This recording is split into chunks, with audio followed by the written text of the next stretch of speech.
Well, hello there, and welcome to episode 102 of the Unfuck Your Biz podcast. As always, this is your host, Braden. And on today's episode, I'm going to do some more ranting and raving about where you might be wasting money in your business. So, specifically, to kick off this topic, we have a question from Nakia. Nakia's question is: do you suggest a person to purchase an EIN as a sole prop versus an LLC? So, kind of a tricky question. I think I know what Nikki is asking here. But before we dive in, want to let everyone know, if you're newer to the podcast, because I know that we have a lot of new listeners, every Tuesday I answer a question here on the show. So if you're not already a member of my Facebook group, this is how you submit your question. So go join Braden's Besties, the Facebook group. And then when you join, you'll be prompted to share a legal or tax question that you have in business. We collect all of the answers to those questions. Your question that's an answer to the question. That's kind of confusing. But we collect all of them, and then each Tuesday I answer one here on the show. So this question today is about purchasing an EIN and then whether you need to do it for a sole prop versus an LLC. So first things first, what's an EIN? It's an employment identification number. So it's oftentimes I describe it as your business's social security number. It's your identifying number with the IRS. Pretty much everyone needs to have an EIN. You're required to have one for banking purposes and also whenever you have employees. Another common place where you put your EIN is on a W-9. So if you ever need to be 1099, you must provide a tax identification number, which really just means your EIN or your social. And because we don't want to be giving our social security numbers out to everyone under the sun, it's good to get an EIN. So that covers the what. And then the when is sole prop versus LLC. Well, the answer is both, right? So if you have a sole prop, you're going to get an EIN for your sole prop. If you have an LLC, you're going to get an EIN for your LLC. So the more relevant question is probably, should I have a sole prop or an LLC? We have different podcast episodes to answer that question. The other question was, do you suggest a person purchase an EIN? And the answer is absolutely, unequivocally no. So EINs are 100% free on the IRS website. You can go during, I don't really know why you have to go during business hours. It's an online application, but you have to do it during IRS business hours. You just go to the IRS website.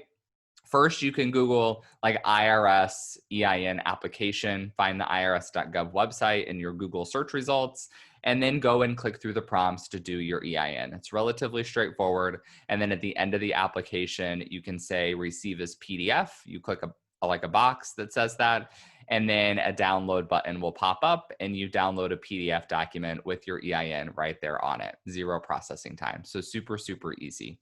There are other online services. You probably know many of them, these online services that supposedly help you form your LLC and your sole proprietorships and all the other things that will do your EIN for you I've seen up to an $80 fee to do it, which is frankly nonsense. And that's why we titled this episode, Stop Paying for Bullshit. So if you can do it for free on the IRS website, there's no sense to pay anyone. And if you go to a third-party service to get your EIN, think about how are they actually helping you? Well, there's no way that they can get the EIN for you without you answering all the same question prompts that the IRS is asking you. So if the IRS needs to know who the owner is, how many owners there are, what the owner's address is, then this service you're paying for is going to have to know that same information. And you're not just talking to a human person who can help you with the question prompts any better. You're just filling out the same questions on a third-party website. They're collecting them, and then they're putting them on the IRS application for you, and then for some reason charging you a fee for that. It makes absolutely no sense to me, and it drives me crazy. So this is why I don't recommend these types of services. We also have similar things with LLCs. You can get your LLC filed straight through your state website. Do I recommend totally DIYing it? No, because there are a lot of things that fall through the cracks. You have to meet other requirements and obligations like having meeting minutes and an operating agreement, and knowing if an LLC is even the right entity for you. Maybe you should be an S Corp. Maybe you want to stay a sole prop for a while. These are all the things I help people with inside of my courses and my programs. But when you go to an online filing service, they're not really going to help you figure out what you need. You're going to tell them what you think you need, and then they are going to charge you to fill out the applications that you could otherwise do for free other places on the internet.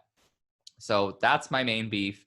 The other thing is it's like an a la carte service. So one of my previous students, Karen, who's the owner of Golden Coast Marketing in Los Angeles, she put it perfectly when she told me that going through one of these programs is kind of like going to a car mechanic when you don't know very much about cars. You get this diagnostic report at the end and they tell you all the stuff that you need, but you're looking at it and you're like, I don't know what any of these things are. How do I know which ones I definitely need, which ones are add-on, which ones are bullshit? And how do I know that any of them are a fair price? You don't. So you're expected to look at the list and say, yes, I need this, and that's a fair price. And no, I don't need this. And yes, I need this, but I can get it somewhere else. How are you going to know?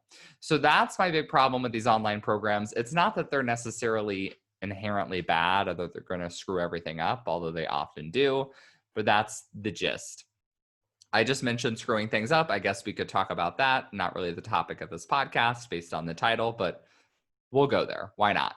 So some of the big issues that I see with these services is that, first of all, they also, some of them I've seen charge up to $300 a year for registered agent services. That's something that you can get for $50 across the internet, not difficult to do. You can also be your own registered agent.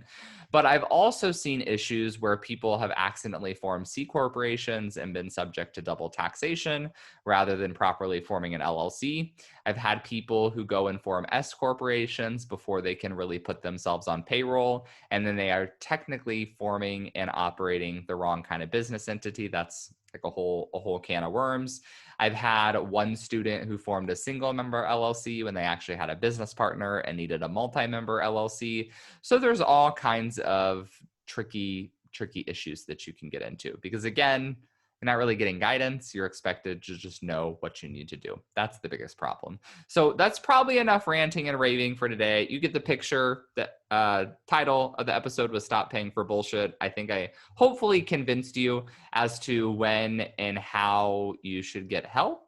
If you have any questions, just shoot me a message. You can connect with me on Instagram at Braden Adam Drake. Post in the Facebook group at Braden's Besties. Subscribe, leave a review to the podcast. I'm asking you for all the favors today, but hopefully you enjoyed the episode, and I will be back in your podcast app in just a couple of days. Have a good one.